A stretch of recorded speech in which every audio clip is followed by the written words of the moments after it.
Installing a double-width GPU adapter.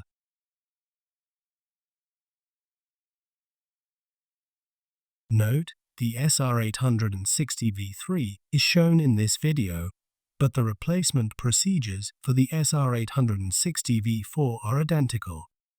Align the GPU adapter with the connector on the PCIe riser, and then carefully press it straight into the slot until it is securely seated and its bracket is also secure.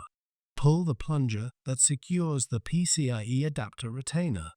Move the PCIe adapter retainer to the locked position. Secure the GPU adapter with 2 screws. Connect the power cable to the GPU adapter and PCIe riser. Reinstall the PCIe riser. Reinstall the crossbar. If necessary, reinstall the front air baffle.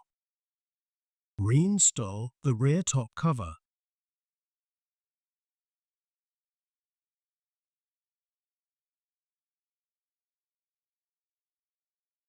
Reinstall the front top cover.